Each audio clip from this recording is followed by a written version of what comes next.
Hi, I'm Jennifer Branch. Here's a beautiful Charleston doorway. Let's paint. I start out with my connecting yellow wash. I really do like to use one color, kind of dash around the entire painting. In this case, the house is yellow, so it isn't just the warm glow. I just like to connect everything in the painting. If you use the same colors around a painting, it looks more finished. I'm trying the palette next to the painting so you can see me not mixing my colors. As you can tell, just about the only color I'll mix is my Pthalo Green, which is just a little too bright straight. I like dulling it with a little bit of Quinacridone Gold or Azo Yellow, Cadmium Yellow. Really depends on what I'm doing. I'm just loosely dashing some color around, leaving lots of whites. I had the best trip to Charleston a couple of weeks ago. My girlfriends and I went for the first trip any of us had had since we'd had kids all together without the kids. We usually get together and do a trip once a year, but this time we left the kids at home. It was wonderful. We just walked everywhere, walked miles, and took pictures of everything. And I didn't sketch quite as much as I had planned, but I am planning a series of Charleston doorways because they were fantastic. If you've ever been to Charleston or you live nearby, go and look at the doorways. All sorts of moldings. They've done beautiful brass or ironwork. This painting has ironwork on it. And just the light. It's deep shadows. Trees are pretty close to the house, so you get the wonderful palm tree frond shadows on the stucco houses or frame houses. Really beautiful. I love nothing better than walking around a place for hours and hours. And luckily all my friends like that too. So every now and then settle down to sketch, but just walking and looking and absorbing the city. Or the country. In this case, the city. Don't you love it when you just drop a couple colors in and the painting suddenly changes? Those big, heavy darks. And remember, in another wash or two, when that's dried a little bit, they're not going to look all that dark. But wow, it just changes the whole painting. And look at the interesting effects of the Ultramarine Blue and the Ultramarine Pink on the doorway as it's dried. That really is an underwash. The doorway is green, but wow, doesn't that look interesting how it separates? Play with some colors. You have to explore what they're going to do. The trick is when you're dropping in colors like that, you have to work fast. You do want some hits and misses, and you want lots of gaps, and you never, ever, ever do a flat wash of anything.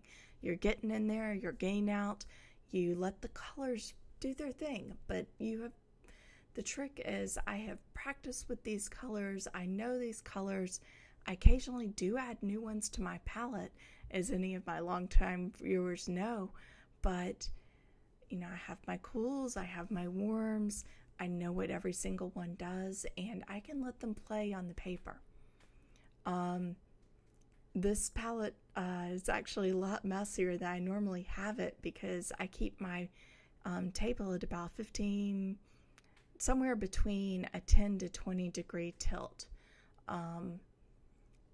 Just depending on what painting I'm doing. So this isn't too much of a tilt. It's maybe about 10, 15 degree tilt. And sometimes I go even more if it's a rain scene or I want to flow everywhere. But the paint on the palette is flowing everywhere. And that's not as fun to paint with. I like puddles of color. Occasionally I get really into it and I end up mixing some accidentally. But for the most part, unless there's a very specific color I need for something like a pink for a flower sometimes. Phthalo Green will be the only one, and that's because I've never found a green that is transparent, very staining, translucent, and just that glowing color. And not that one's too bright, but it mixes well with things. But usually when you buy it in a tube and it looks like the right color, it's already mixed with 3 different colors. So if you add any more to it and you dash your brush a little bit, you're just basically scrubbing the painting into mud.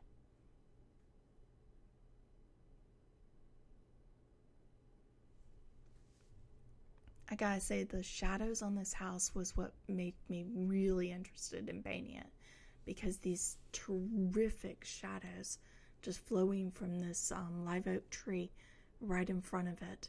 And live oak trees, they have some green, of course, but they're still a little bit winter sad. But the shadows were just magnificent.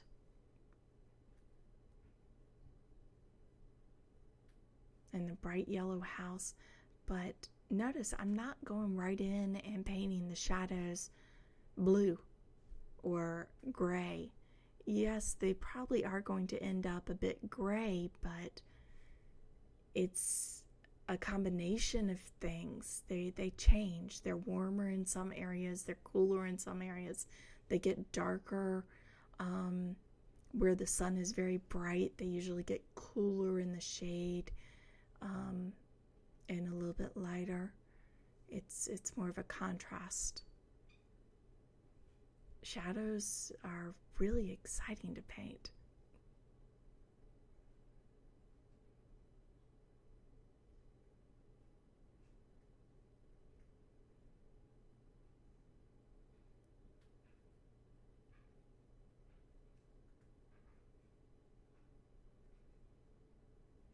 So I'm just letting the paint flow together.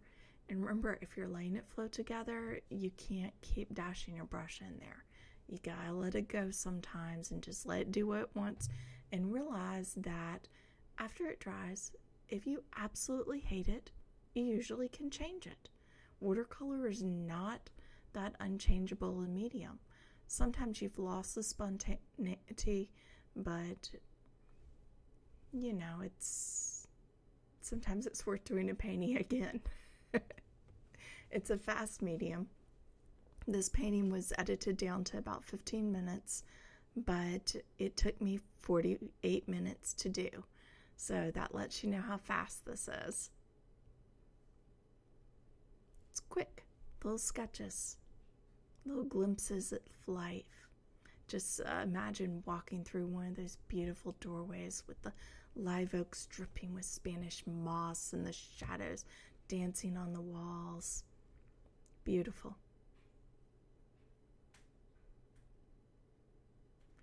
As you can tell, my palette's gotten a little bit muddy, and that's mostly from the Quinacridone Gold kind of dripping down.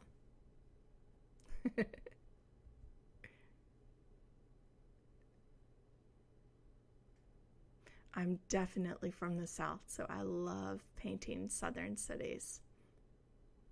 Well, I love painting pretty much anything.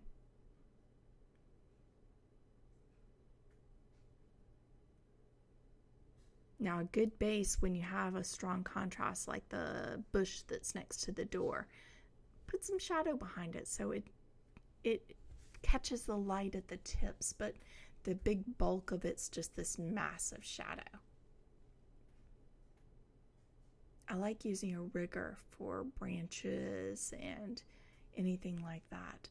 It just gives you a spontaneity that you can't get with the round brush quite as easily. It flicks, and sometimes it doesn't flick exactly how you planned it, but it usually looks more like leaves and tree branches and flowers than anything else. And of course, you can be very controlled with it. It was used for ship's rigging, painting ship's rigging. That's why it's called a rigger. So, or liner where it was used for sign painting, so it can be very precise, but I don't like using it very precisely. I like letting it play, just like I let letting the paint play.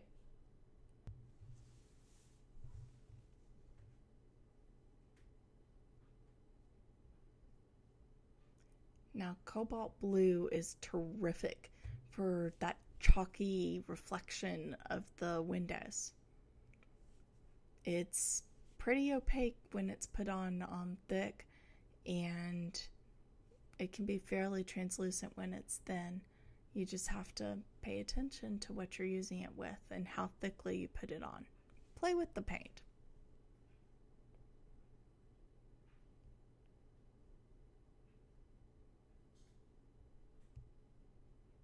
As you can see, my palette gets messier and messier as I really get into a painting.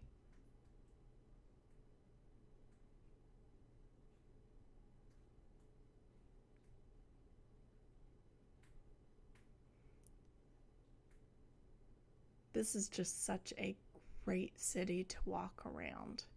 Bring walking shoes, expect kind of uneven pavements, and it's beautiful. Now, letting the color drip down into those shadows. Remember, they're wet partly. Some of it has dried.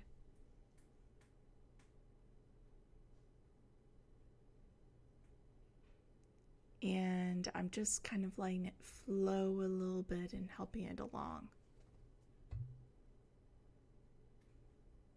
So the shadows really change.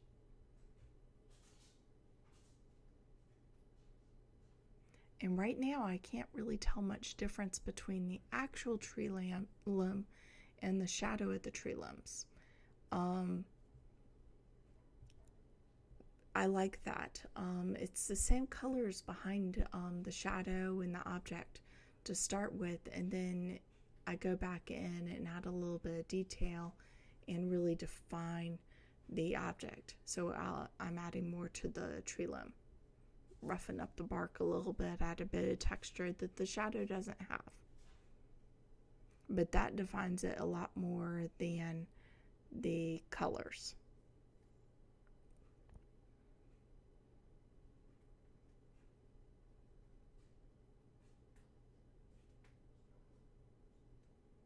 Now I've gone and I've pulled a little of the color out with a rag. Always use a clean rag to pull color around, and I'm doing the final touch of adding the railings. Once I've added the railings, it becomes a lot harder to change what's behind them because they're black. If I start changing things and moving things around, that black green is going to blur into everything and make a big mess. So make sure that you're almost done. This is a finishing stage.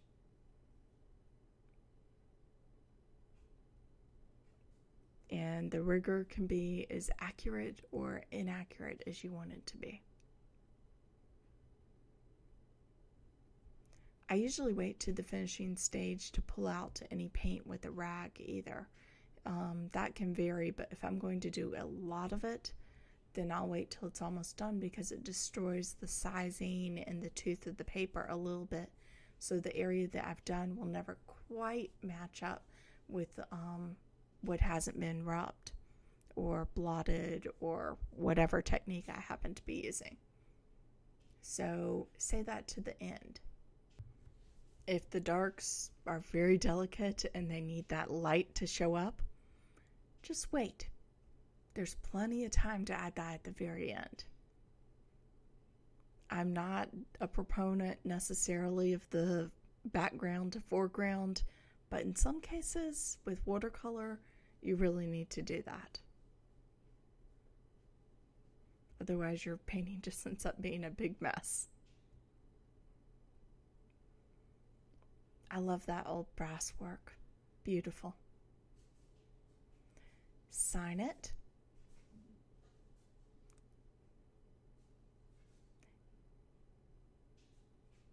And then I noticed that the doorway was just too dark. So I'm pulling out some highlights with my X-Acto blade. Do this at the end too. I hope you enjoyed watching this video of Charleston. For more videos and information on how to paint watercolors, go to my website. Happy painting!